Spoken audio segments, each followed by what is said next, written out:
심사일 때 위로하리 누구시뇨 주 예수. 예수는 너의 힘이요 내 친구 되시리. 그의 은혜 간구하며 풍성히 받겠네. 햇빛과 비를 주시니 추수할 곡식 많도다. 기쁜 열매 주시니를 주 예수. 예수는 너의 힘이요 내 기쁨 되시니. 그의 명령 준행하여 내 충성하겠네. 주야로 보호하시며 바른 길 가게 하시니 의지하고 따라가리. 주 예수. 예수는 너의 힘이요 내 소망 되시니. 예수께서 재림할 때 곧 영생 얻으리. 한없는 복이 주시고 영원한 기쁨 주리니. 나의 생명 나의 기쁨 주 예수.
여러분 안녕하십니까?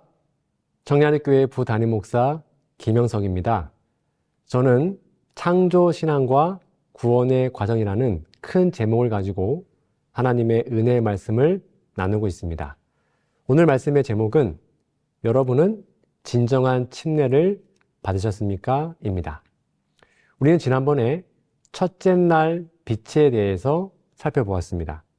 그것은 구원의 단계에서는 예수님의 십자가를 경험하는 것이다라고 설명을 드렸습니다. 둘째 날 하나님께서 만드신 게 궁창이지 않습니까? 그리고 땅이 물 위에서 올라오는 일을 하셨는데, 먼저 결론부터 얘기하면 구원의 두 번째 단계는 침례입니다. 먼저 이것이 왜 침례인지 증명해야겠죠? 여러분, 창세기 1장 6절을 보시면 둘째 날 하나님이 만드신 게 궁창이지 않습니까? 그런데 이 궁창을 만드신 다음에 하나님께서는 보기에 좋았더라는 말을 하지 않으셨습니다. 보통은 모든 날마다 다 창조하신 다음에 하나님 보시기에 좋았다라고 말씀하셨잖아요.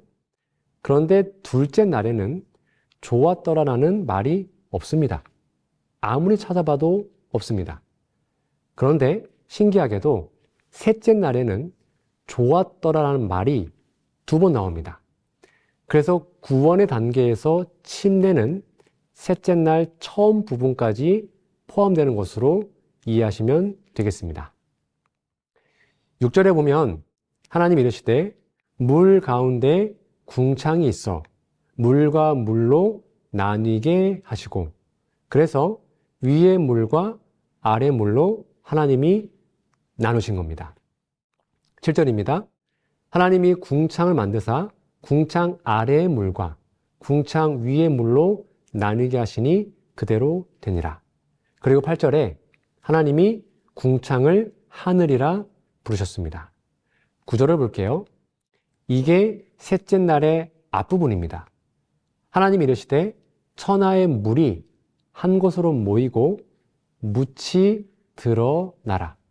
땅이 올라오는 사건입니다. 10절입니다. 하나님의 묻을 땅이라 부르시고 모인 물을 바다라 부르시니 하나님이 보시기에 좋았더라. 그리고 뒤에 보면 셋째 날에 한 번 더 좋았더라가 반복되어 나옵니다. 그러므로 셋째 날 물에서 땅이 올라오는 사건까지를 침례 사건으로 이해하시면 되겠습니다. 그러면 성경적으로 증명을 해야겠죠? 베드로후서 3장 5절에 보면 이런 말씀이 기록되어 있습니다. 이는 하늘이 옛적부터 있는 것과 땅이 물에서 나와 물로 성립된 것도 하나님의 말씀으로 된 것을, 그러니까 땅이 물 속에 잠겨 있었습니다. 그런데 잠겨 있다가 물 위로 올라오게 됐습니다. 우리가 지난번에 정의했습니다. 지금 이 엉망진창이었던 땅은 우리의 죄된 마음을 표상하고 있습니다. 그게 물 속에 잠겨 있다가 물 위로 올라왔는데 이 물은 무엇일까요? 베드로전서 3장 21절에 보면 물은 예수 그리스도께서 부활하심으로 말미암아 이제 너희를 구원하는 편이 곧 침례라. 이는 육체의 더러운 것을 제하여 버림이 아니요 하나님을 향한 선한 양심의 강군이라. 그러니까 땅이 물속에 잠겨 있다가 물 위로 올라온 사건이 바로 침례라고 성경은 말하고 있습니다. 여러분, 우리가 받아야 할 침례의 종류가 몇 가지가 있을까요? 정답은 3가지입니다. 첫 번째는 물의 침례입니다. 이거는 우리가 물속에 잠겼다가 물 위로 올라오는, 우리가 다 한 번씩 받는 것입니다. 물의 침례는 신분의 변화입니다. 원래 우리는 죄의 종으로 팔렸기 때문에 마귀의 자녀로 태어납니다. 근데 물의 침례를 받으면 우리의 신분이 하나님의 자녀로 바뀌게 됩니다. 이 침례는 평생 한 번만 받는 것입니다. 그 다음에 받는 게 무엇입니까? 바로 성령의 침례입니다. 이 성령의 침례는 품성의 변화를 의미합니다. 이건 언제 받습니까? 매일 받습니다. 매일 아침마다 새벽마다 하나님께 기도함으로 우리는 성령의 침례를 받습니다. 그래서 우리의 품성이 변화되는 것이죠. 또 하나가 있습니다. 아마 많은 분들이 잘 모르는 침례일 겁니다. 세 번째 침례는 피의 침례라고 합니다. 피의 침례는 쉽게 말하면 순교의 길까지 가는 건데요. 이 침례는 받을 수도 있고 받지 않을 수도 있습니다. 물의 침례는 마태복음 3장 16절부터 17절에 예수님의 침례로 잘 기록되어 있습니다. 예수님이 침례 받으시고 요단강에서 물 위로 올라오신 사건, 그게 바로 물의 침례입니다. 그 다음에 성령의 침례는 마태복음 3장 11절에 나와 있습니다. 그는 성령과 불로 너희에게 침례를 베푸실 것이요. 침례 요한이 예수님에 대해 설명할 때 예수님은 성령과 불로 너희에게 침례를 준다고 말하면서 성령의 침례에 대해서 설명하고 있습니다. 마지막으로 피의 침례는 마가복음 10장에 나와 있습니다. 마가복음 10장 38절, 39절에 보면 야고보와 요한이 어느 날 자신의 어머니를 데리고 와서 예수님께 요청하지 않습니까? 당신의 나라가 임하면 내 아들을 하나는 우편에, 하나는 좌편에, 쉽게 말하면 우의정, 좌의정 좀 시켜주세요. 이렇게 로비를 합니다. 이때 예수님이 이렇게 말씀하셨습니다. 38절입니다. 예수께서 이르시되 너희는 너희가 구하는 것을 알지 못하는도다. 내가 마시는 잔을 너희가 마실 수 있으며 내가 받는 침례를 너희가 받을 수 있느냐? 이 침례가 뭘까요? 이게 바로 피의 침례입니다. 이거는 예수님의 죽음을 가리키는 것입니다. 쉽게 말하면 순교의 길까지 갈 수 있겠어? 이렇게 물어보는 겁니다. 39절에 보면 그들이 말하되 할 수 있나이다. 예수께서 이르시되 너희는 내가 마시는 잔을 마시며 내가 받는 침례를 받으려니와 라고 기록되어 있습니다. 여기에도 분명히 침례가 나오죠. 이 침례가 피의 침례입니다. 이거는 아무나 받는 건 아니고요. 받을 수도 있고 받지 못할 수도 있습니다. 자신의 생명까지도 온전히 드리는 침례, 이게 바로 피의 침례다. 이렇게 정리하시면 되겠습니다. 자, 그러면 우리가 침례를 다 받았는데 침례를 받는 삶의 결과가 무엇일까요? 크게 6가지로 정리할 수 있습니다. 첫 번째, 예수님의 부활의 생명에 참여합니다. 두 번째, 그리스도로 옷 입습니다. 세 번째, 죄에 대하여 완전히 죽습니다. 네 번째, 새 생명으로 삽니다. 다섯 번째, 하나님의 말씀을 전적으로 순종하려 합니다. 여섯 번째, 기름 부음을 받고 공생애에 들어갑니다. 오늘은 시간 관계상 세 번째 것을 좀 중점적으로 다루어 보고자 합니다. 특별히 구원의 문제에 있어서 죄 문제가 정말로 중요합니다. 이 죄에 대하여 완전히 죽는 경험이 무엇인지를 살펴보겠습니다. 자, 질문 드려볼게요. 우리가 칭의를 받고 침례를 받으면 더 이상 죄를 짓지 않고 살 수 있을까요? 없을까요? 침례를 받고 칭의를 받으면, 즉 거듭나면 더 이상 죄를 짓지 않고 살 수 있습니까? 아니면 그래도 계속 죄를 짓습니까? 요한일서 3장 9절에는 아주 충격적인 말씀이 기록되어 있습니다. 여러분은 이 말씀을 어떻게 이해하시는지요? 하나님께로부터 난 자마다, 이게 무슨 말일까요? 거듭난 자마다, 즉 새로 태어난 자마다 그 말입니다. 난 자마다 죄를 짓지 아니하나니. 성경에 보니까 우리가 거듭나면 침례를 받고 구원을 받으면 죄를 지어야 안 지어요? 성경의 말씀을 보니까 죄를 안 짓는데요. 제 말이 아니죠. 분명히 써 있죠. 하나님께로부터 난 자마다 죄를 짓지 않는답니다. 그 이유가 뭡니까? 이는 하나님의 씨가 그의 속에 거하며 그도 범죄하지 못하는 것은 하나님께로부터 났습니다. 이 말씀을 우리가 어떻게 이해해야 될까요? 거듭나면, 진정으로 침례를 받으면 죄를 안 짓는답니다. 범죄치 못한다고 성경은 분명히 우리에게 선언하고 있습니다. 그러면 여기에서 말하는 죄가 과연 무엇일까요? 재림교회 주석은 이렇게 설명하고 있습니다. 죄를 짓지 아니하나니, 헬라어 동사 형태가 암시하는 바로는 범죄하기를 계속하지 아니하나니 또는 상습적으로 범죄하지 아니하나니이다. 사도는 이곳에서 모든 그리스도인이 범하기 쉬운 이따금씩의 실수가 아니라 상습적인 범죄에 대해 말하고 있다. 여러분, 거듭났던 베드로도 실수했고 거듭났던 모세나 바울도 실패한 적이 있습니다. 여기에서 말하는 이 죄를 짓지 않는다는 말은 이따금의 실수가 아닙니다. 즉 우리가 원치 않는데 우리의 연약함 때문에 넘어지거나 실수할 수 있습니다. 그걸 말하는 게 아니라 여기에서 더 이상 죄를 짓지 않는다 라는 말씀의 의미는 내가 이것이 죄인 줄 알아요.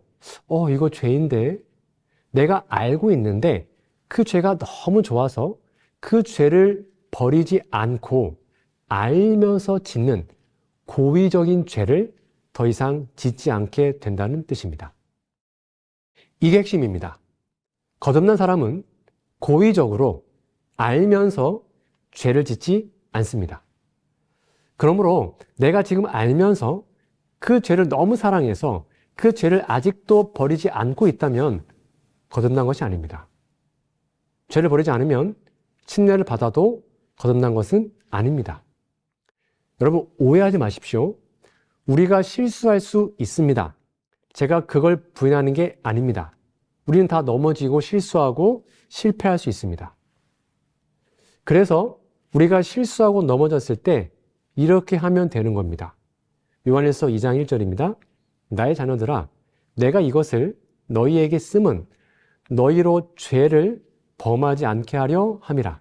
만일 누가 죄를 범하여도 아버지 앞에서 우리에게 대언자가 있으니 곧 의로우신 예수 그리스도시라. 우리는 실수하고 넘어질 수 있습니다.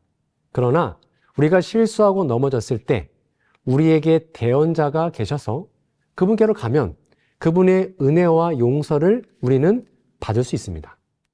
근데 그게 아니라 알면서 죄를 짓고 또 회개하고 알면서 죄 짓고 또 회개하고 그런 일은 더 이상 하지 않게 됩니다. 진짜 거듭나면 그 죄를 버리게 되거든요. 더 이상 그 죄가 좋지 않게 됩니다. 더 이상 그 죄를 내 마음속에 두고 싶지 않게 되기 때문에 고의적으로 범하는 죄에서 벗어나게 됩니다. 요한일서 2장 1절 재림교회 주석입니다. 만일 누가 죄를 범하면 구체적인 범죄 행위를 하는 것을 말한다. 그리스도인의 목표가 죄 없음이지만 요한은 이곳에서 신실한 그리스도인도 죄를 범할 가능성을 인정한다.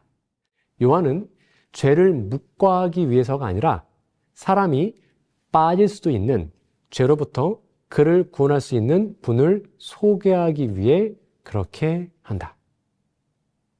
그러므로 지금 내가 짓고 있는 죄가 실수인지, 쉽게 말하면 나의 어떤 연약함 때문인지, 아니면 이 죄를 너무 좋아해서 너무 사랑해서 버리지 않는 것인지를 구분하셔야 합니다. 아직도 우리가 이것이 너무 좋고 이 죄를 버릴 마음이 없어서 그 죄를 사랑하고 있다면 우리는 구원받은 게 아닙니다. 다시 한번 볼게요. 요한일서 3장 9절 재림교회의 주석입니다. 범죄치 못하는, 범죄하기를 계속할 수 없는 또는 상습적으로 범죄하기를 계속할 수 없는, 이것은 그리스도인이 그릇된 행동을 범할 가능성이 없음을 의미하지 않는다.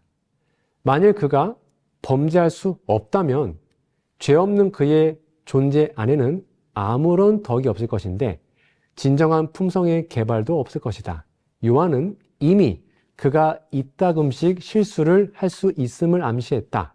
이 구절은 하나님에게서 나서 하나님의 생명을 시효하시는 능력을 그 안에 거하게 했기에 그가 그의 이전의 상습적인 죄의 방식을 계속할 수 없음을 의미한다. 그는 이제 새로운 탄생으로 그의 영혼 안에 심긴 죄 없는 고매한 목적을 따른다. 이게 진정한 침례 의미입니다. 그래서 죄에 대하여 죽었다라고 말하고 침례를 통하여 그리스도인이 되었다라고 말한다면 우리는 다윗과 같은 고백을 해야 합니다. 여러분, 다윗이 거듭난 사람이었죠? 의인 중에 의인이었잖아요? 근데 그 다윗조차도 이렇게 기도했습니다. 시편 19편 13절. 이 말씀 같이 읽어볼까요? 또 주의 종에게 고의로 죄를 짓지 말게 하사 그 죄가 나를 주장치 못하게 하소서. 그리하면 내가 정직하여 큰 죄가에서 벗어나겠나이다. 여러분, 왜 거듭남을 경험한 다윗이 이런 기도를 했을까요? 다윗의 기도가 무엇이었습니까? 고범죄였습니다. 하나님, 저 고의적으로 범하는 죄, 알면서 범하는 죄, 제발 짓지 않게 해주세요. 저 이 죄 정말 미워하게 해주세요. 저 이 모든 죄를 버리게 해주세요. 그 죄가 나를 주장치 못하게 해주세요. 이게 다윗의 기도였습니다.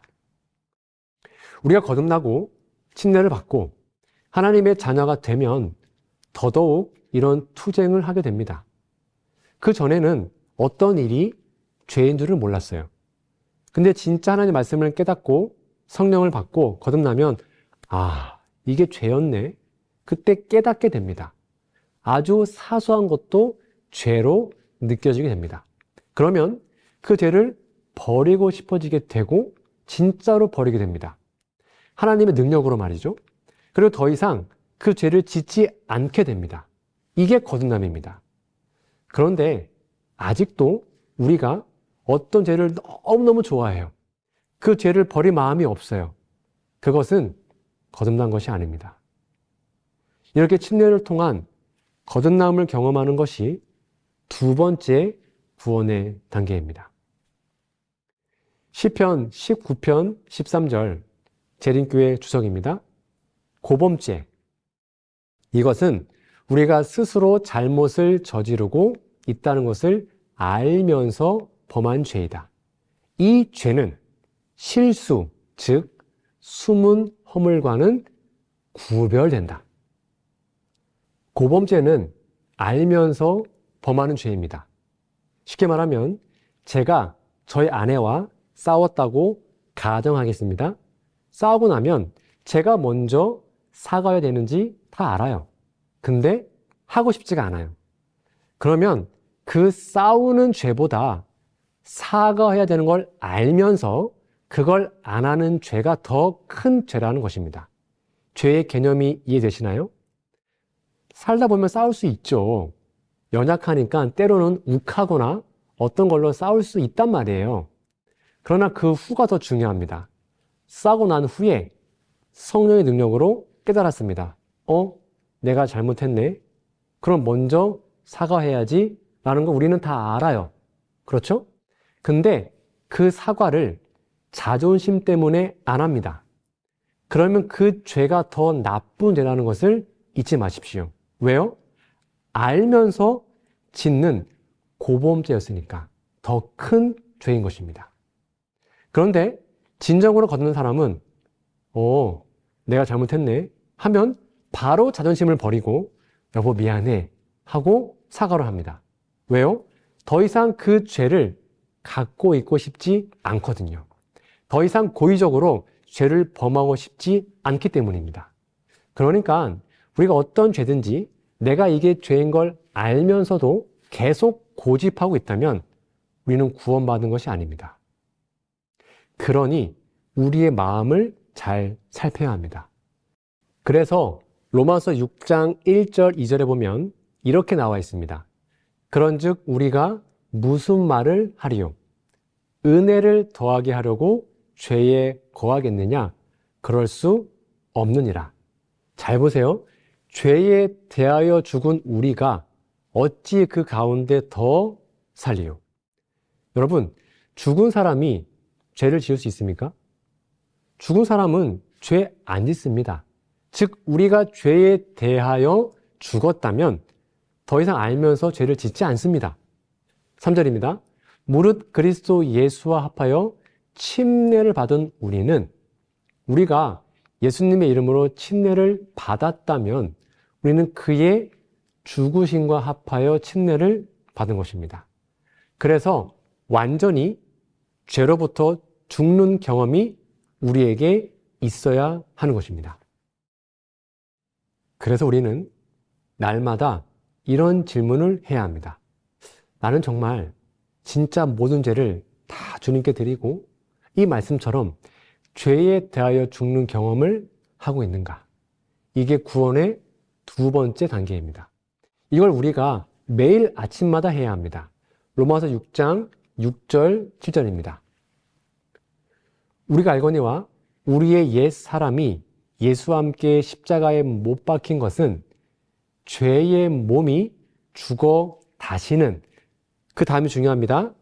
우리가 죄에게 종 노릇하지 아니하려 함이니. 우리가 죄의 종이 되면 그 죄의 뜻대로 살아가게 됩니다. 그런데 우리가 하나님의 자녀이고 하나님의 종으로 살게 되면 하나님의 뜻대로 순종하게 됩니다. 그래서 내가 지금 죄의 노예인지 아니면 하나님의 자녀인지를 살피는 게 바로 침례의 가장 큰 의미입니다. 그래서 로마서 6장 11절은 우리에게 이렇게 설명하고 있습니다. 같이 읽어보겠습니다. 이와 같이 너희도 너희 자신을 죄에 대하여는 죽은 자요 그리스도 예수 안에서 하나님께 대하여는 살아있는 자로 여길지어다. 아멘. 뭐에 대해서 죽었다고요? 죄에 대하여 죽었어요. 죽은 사람은 더 이상 죄를 짓지 않습니다. 이것이 지난번에 말한 예수님 한 분이면 족하다라고 말하는 것과 같은 것입니다. 완전한 자아 포기. 이 경험이 있을 때 결혼 관계에 들어가는 것처럼 우리가 그분과 언약 관계를 유지할 수 있는 것입니다. 시대의 소망 555페이지입니다. 개혁이 따르지 않는 회개는 참된 회개가 아니다. 그리스도의 의는 자복하지 않고 버리지 않는 죄를 덮는 외투가 아니다. 품성을 변화시키고 행동을 제어하는 것이 생애의 원칙이다. 거룩함이란 하나님께 전체를 바치는 것이며 마음속에 있는 하늘의 원칙에 마음과 생애를 완전히 복종시키는 것이다. 이것이 바로 하나님이 우리에게 주시는 거룩함입니다. 알면서 죄 짓고 또 회개하고 알면서 죄 짓고 또 회개하고 물론 그것도 중요합니다. 그러나 다시는 그 죄를 짓지 않도록 하나님께 기도하고 하나님, 이 죄를 정말로 제가 미워하게 해주세요 라고 기도하는 것이 우리가 매일 아침마다 해야 하는 것입니다. 시물교훈 331페이지입니다. 타고난 성벽을 끊어버리기 위하여 거듭거듭 계속적으로 싸우지 않으면 안 된다. 우리는 자신을 면밀하게 비판해야 하고 내 자신을 매일 살피는 겁니다. 단 하나의 좋지 않은 성벽도 고쳐지지 않은 채 남아있도록 해서는 안 된다. 어느 누구도 나는 품성의 결점을 고칠 수 없다는 말을 하지 않게 하라. 저는 그 다음 구절이 큰 충격이었습니다. 만일 그대가 그렇게 생각한다면 그대는 분명히 영생을 얻지 못할 것이다. 할 수 없다는 것은 그대의 의지에 달린 것이다. 제가 짧은 기간 목회했는데 교회를 다녀보면 많은 분들이 이렇게 얘기합니다. 목사님, 저는 원래 성격이 좀 직설적이에요. 저는 원래 목소리가 커요. 근데 뒤끝은 없어요. 저는 원래 화를 잘 내지만 그래도 금방 풀어져요. 여러분, 원래 그런 건 없습니다. 원래 그런 성격이라고요? 그러면 반드시 하나님의 은혜로 고쳐야 합니다. 하나님의 은혜로 나의 품성을 고칠 수 있다고 믿어야 합니다. 내가 고치는 게 아니고 하나님의 은혜와 그분의 능력으로 나의 품성, 나의 결점을 고칠 수 있다. 그걸 믿는 게 복음입니다. 여러분, 단 하나의 좋지 않은 성벽이 있어도 구원이 없다는 이 사실이 왜 중요하냐면, 제가 저희 아내와 결혼해서 18년째 살고 있는데 예를 하나 들어보겠습니다. 제가 제 아내를 위해서 그렇게 살지는 못하지만 예를 드는 것입니다. 제가 맨날 설거지 해주고 맨날 빨래 해주고 집안 청소기 제가 다 돌리고 애들 밥도 제가 다 먹이고 용돈도 한 달에 막 500만 원씩 주곤 합니다. 그런데 제가 한 달에 딱 한 번 다른 여자랑 데이트를 합니다. 그 뒤에는 제가 절대로 화도 안 내고 완벽하게 제 아내를 위해서 생활합니다. 여러분, 그러면 제가 제 아내와 결혼 생활이 가능할까요? 우리 여성분들, 그런 남자랑 살 수 있겠습니까?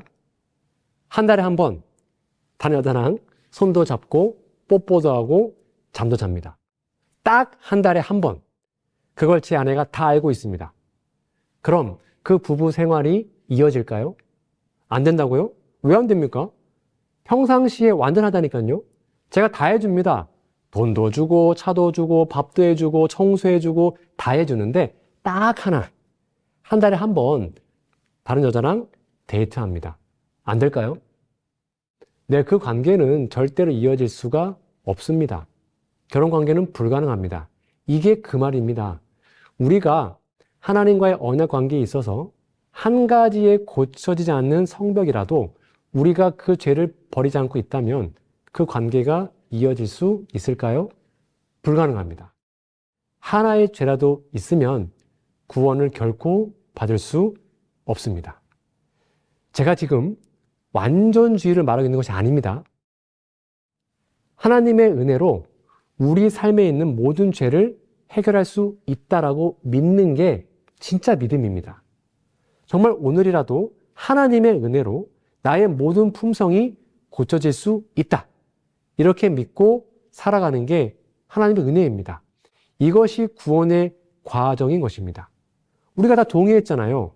한 달에 한 번 바람 피워도 결혼 관계는 깨어진다고.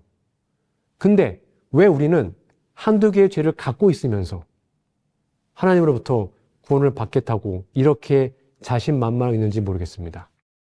착각에서 깨어나시기 바랍니다. 한 예를 또 들어보겠습니다. 여러분, 이 사람은 누구일까요? 땡땡땡 몸소 그리스도의 능력의 증거를 체험하였습니다.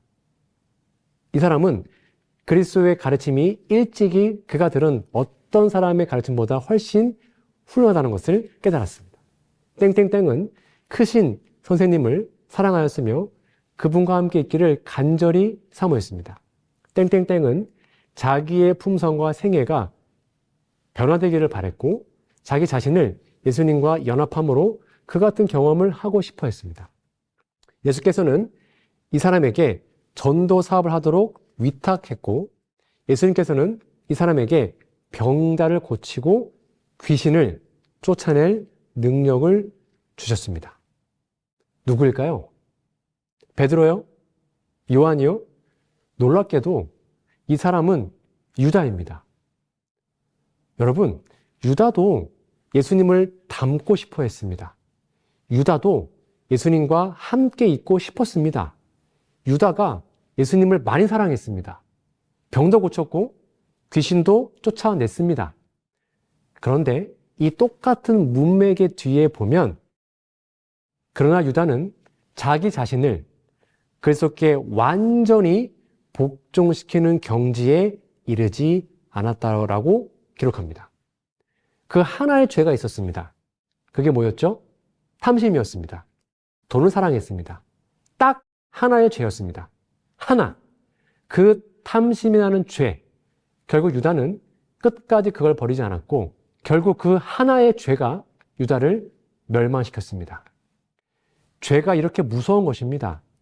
그러니까 내가 지금 하나님보다 더 사랑하고 있는 그 죄가 뭔지는 모르겠지만 그것이 단 하나일지라도 그 죄를 우리가 알면서 끝까지 고집하고 있다면 우리 유다처럼 될 확률이 높습니다.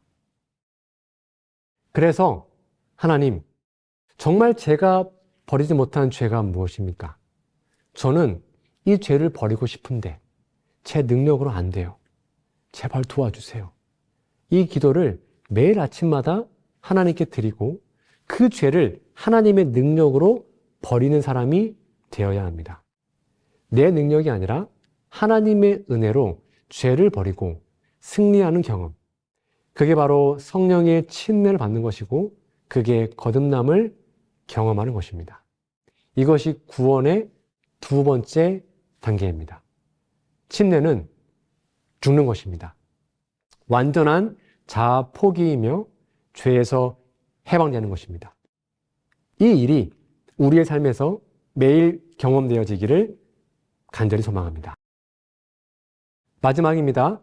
실물교훈 311페이지입니다. 예수는 당신의 완전한 순종으로 말미암아 모든 인류로 하여금 하나님의 계명을 지킬 수 있게 하셨다. 제가 거듭 말씀드렸죠? 우리가 하나님의 은혜로 말씀에 순종할 수 있다고 믿는 것이 믿음입니다.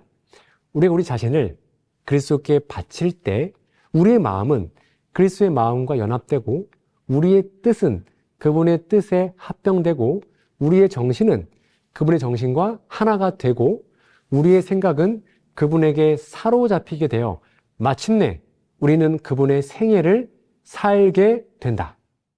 이것이 바로 그분의 의의 옷을 입는다는 의미입니다.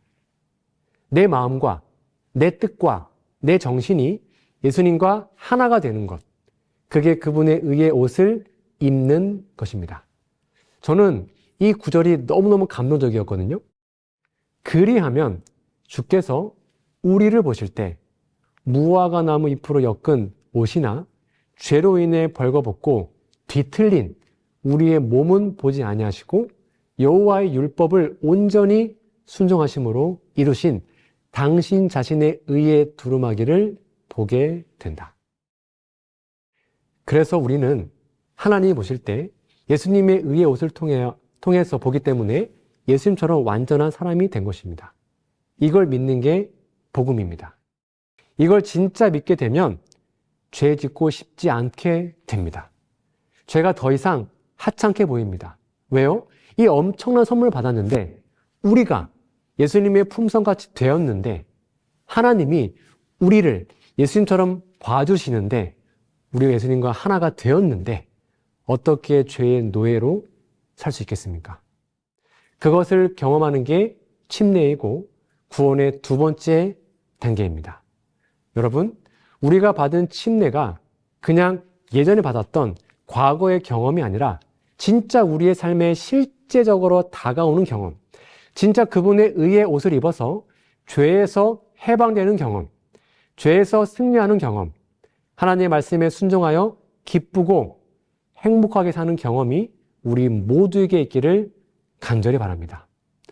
구원의 두 번째 단계, 침례를 통한 거듭남이 날마다 여러분의 삶 속에 귀한 열매로 가득하기를 간절히 바라며 오늘 말씀을 마치겠습니다.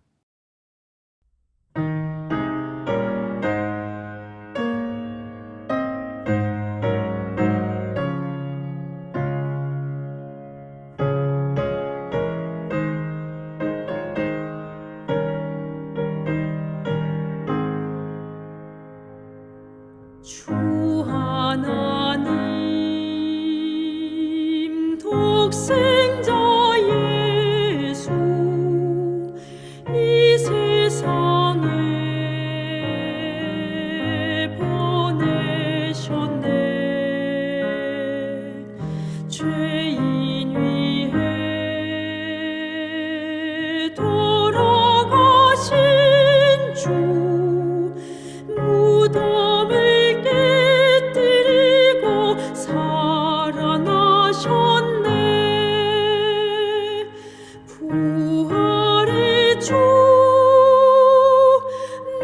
참된 소망 근심 걱정 전혀 없네. 나의 구주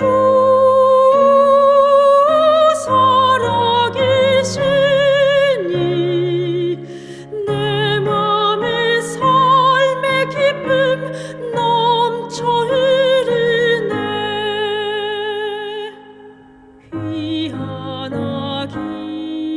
귀환하기 탄생함으로 우리에게 기쁨 되나. 그보다 더 큰 기쁨이 있네. 그 아기 살아계셔 구주 되신 것. 부활의 주 나의 참된 소망 근심 걱정 전혀 없네. 나의 구주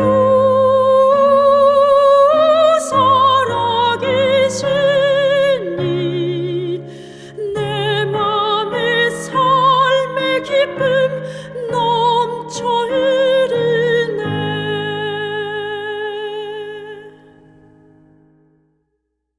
우리들의 하늘아버지, 침례를 통해 우리를 하나님의 자녀로 삼아주시니 감사합니다. 날마다 자아를 포기하고 죄를 다 버리며 온 마음을 하나님께 드림으로 진정한 구원을 경험할 수 있도록 인도하여 주시옵기를 예수님의 이름으로 기도합니다. 아멘.